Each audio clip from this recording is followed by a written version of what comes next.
大家就很好奇了。现在民进党提出了这蒋经国牌，那我们看到蒋经国，大家也有人提到说，曾经有说过说他们未来家族希望不要再碰政治，但我们当然看到了蒋家里面我们看到还是有人，特别我们在今年最热的部分是蒋万安委员到底会不会出来代表国民党来选台北市的市长？虽然他在我们节目录影之前都还没有宣布，但在之前一直都有这样的传闻，所以大家就好奇说，蒋经国牌会不会在今年成为一个大家争相去抢的一个牌，还是不一定？这还是有很多我们刚刚提到的，有可能对蒋家也好，或者对民进党，或者对有些人来说，会不会是一个包袱？这部分委员你怎么看？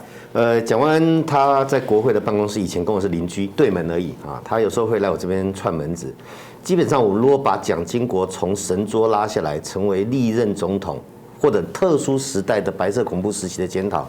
那他的后代要不要被他当时的遗言蒋家后代不会不能也不会从政，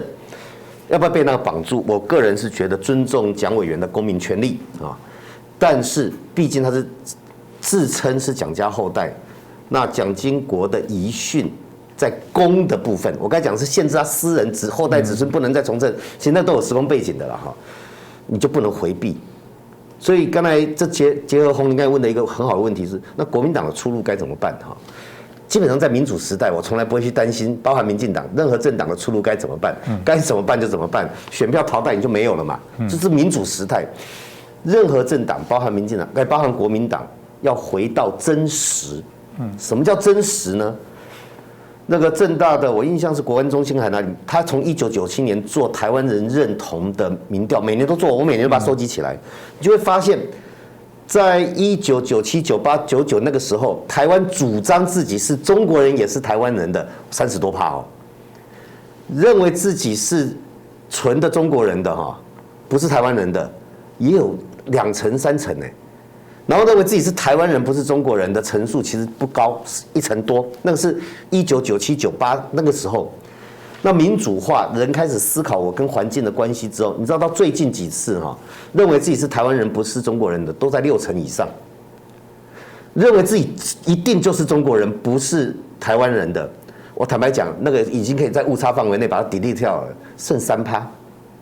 那认为自己什么人都不是，我都开玩笑，不是狼不是中国人，不是台湾人，什么人都不是的，1%、1-2%，这两个已经降到最低，这个就真实。你叫它天然独，你叫它本土化，其实那就是一个人、一群人、一个国家，在一个土地上生活，它必然的现象。你不认同这片土地，你在那边生存，你就变成水漂水平漂浮，飘来飘去。国民党现在面对问题就在这里，你要回到真实，就像我们小时候，我们考得上大学的考得上前3志愿高中的，大概都历史地理都背得很好，可能是假的我们背的历史地理，中国还有35省，人家现在几省根本没有了嘛。你拿你背的东西对照，就算对照中国的真实也不对啊。我们那时候背的铁路系统。我那时候背好熟，我还可以在我自己那时候考接近满分，我还可以在教室的地板上把那个铁路经过几站通通画出来。我现在觉得我自己何其愚蠢都花时间在记那个神经病的东西。可是你如果真的拿你背的去中国坐火车你一定迷路，坐错站，不是你一定迷路，你找不到车站都不见了，就是假的嘛，假的历史，假的教材，假的认同。如果一个政党你的发展建立在这个假的历史、假的认同上的时候，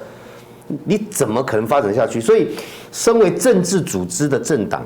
你就要看他的政治思维跟政治思想。所以，当国民党现在要回答一个最简单的问题：你跟中国的距离跟台湾的距离哪个比较远，哪个比较近？刚才讲中国在军力威胁我们的时候，你有没有同岛一命的概念？说你这个不对，你这样的话，我什么国共论坛我就不跟你办了。谁比较亲嘛？有人拿棍子要打你的家人，你会说好啦，都是我们家的人不对了，我们继续去开 party， 继续去论坛吧？还是会站在我们家人的这边说，你威胁我的家人，本来跟你约好要喝茶的我不去了。哪个是家人？哪个是亲？哪个是远？那个都是生活的事情，那个不用什么大理论。那国民党呈现出来就是离北京近，离台湾远期待能跟习近平握个手，好像祖上有德一样，却台湾的总统府蔡英文总统视为寇仇，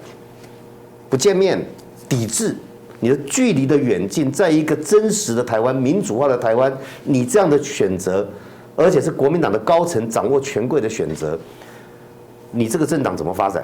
你下面年轻世代想要在台湾得到选票，他们也很认真啊。可是当上面的人因为在中国有投资，因为他想望的东西，像洪秀柱，他想望的东西是那个虚假的、不真实的东西。建立在虚假不真实的，在民主社会一票票选出来的地方，那必然被淘汰，不管哪个政党。所以以这一次蒋经国纪念园区的事件来检视，就可以看出真实跟虚假。比方说蔡英文总统说蒋经国有很多大家要值得检讨的，他其实有讲这一块。那他的反共保台也是值得肯定的，他大概是把这2块拿出来讲。他一讲反共保台之后，国民党大概慢了2天3天做出的回应是，没有哦，蒋经国是反台独哦。然后呢，这个中国共产党国台办相隔不到几个小时而已，也讲说，共产党在纪念蒋经国，那是天下最荒谬的。黄鼠狼给鸡拜年，他说蒋经国也是反台独哦。你有没有发现，你们如果蒋经国地下有知的话，知道。他的国民党徒子徒孙，跟他最讨厌、一辈子迫害、让他杀了他走投无路的中国共产党一起去定义他的思维的时候，我看会气得再死一次啊！那就是国民党还是没有处理好你跟台湾的距离、跟中国的距离在哪里。事实上，蒋经国当年讲的所谓的独他是放在3合1敌人，我们小时候都读过啊。3合1敌人是什么？你知道吗？中共及其附随，就是他的同路人。同路人有什么？海外的，像我刚才讲陈南山，海外的这些异议人士，以及台湾他讲国内的独派人士。他是这一群人，是因为是中共的同路人，才变3合1的敌人。所以他我们若以手机游戏打电动来讲那个大怪兽那个 BOSS 是谁？是中共是因为你跟中共变同路人，才变3合1敌人。所以他那个大老板、那个大魔兽还是中共，这才是在蒋经国历史上的话，对错是另外一件事情。可是当中共把那个反共拿掉，他自己把蒋经国的反共拿掉，说：“蒋经国是反独的。”你国民党不敢去跟中共呛说不是，他是把中共列为首要对象，不敢讲，反而跟着他讲反台独才是蒋经国的主张的时候，稍微考究一下，你就会发现也不用大理论，国民党就是不敢得罪中共，就这么一句话。当你不敢得罪中共，再回到我刚才讲的真实的台湾面对生存的威胁、发展的必要，也就是说，民进党在这一块，民进党政府怎么做？我们国家要生存，我们国家要维持人民的生活方式。什么叫生活方式？就是蔡英文总统讲的四个不隶属嘛。我们中华民国台湾不隶属于中华人民共和国啊。有人反对吗？我们要维持台湾的宪法上的人民的民主跟自由，有人反对吗？要改变我们中华民国台湾的现状，是由台湾人自己决定，外国人包含中国不能替我们决定，有人反对吗？我们绝不在威胁下低头谈判，这错吗？这4个互不隶属，中国人有意见，全世界没有意见，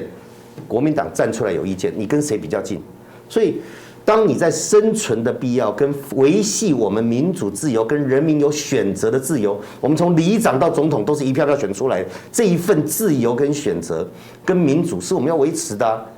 那你要跟他距离多远？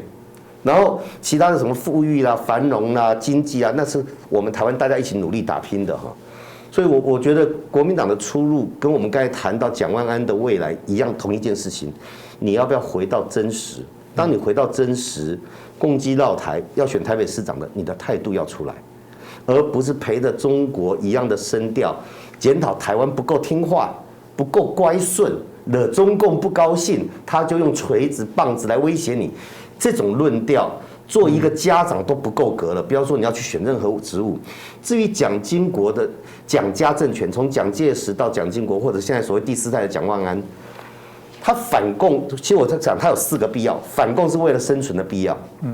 亲美，蒋经国当时很体认到，蒋政权如果没有美国的支持的话，一定完蛋。所以亲美也是生存的必要。晚年纳入本土力量，林洋港、李登辉也是生存的必要，因为他晚年发现，在这块土地上，如果你不跟这土地特定人士的结合，你会是少数。那个政权是有危险的，所以是为了生存的必要，不是为了开明，也不是为了民主。最后一个临终遗言，蒋家后代子孙不能也不会参政，其实也是为了生存必要。因为蒋经国头脑是清楚的，他知道一旦民主化，过去白色恐怖那一段，万一被拿出来清算的时候，会祸延子孙。而那时候在之前又不从江南案到解除暴禁党驻这些后续的发展，你会发现他推测是对的。当这个地方民主化，把过去的史料揭露出来的时候，蒋家后代要不要承受他蒋家父子政权留下来的这些所谓的罪恶？所以他用那一句来让美国安心，让国内安心，说我们家人不会再参政了。这四个反共亲美纳入本土力量到不再参政，都是为了生存。那这生存必要，我们在看到他个人家族都知道要生存的必要了。台湾中华民国台湾的生存的必要要不要兼顾？而国民党或者蒋万安不去思考这一块的时候5年、10年、20年，我觉得民主社会选民的裁判很快就会看到结果。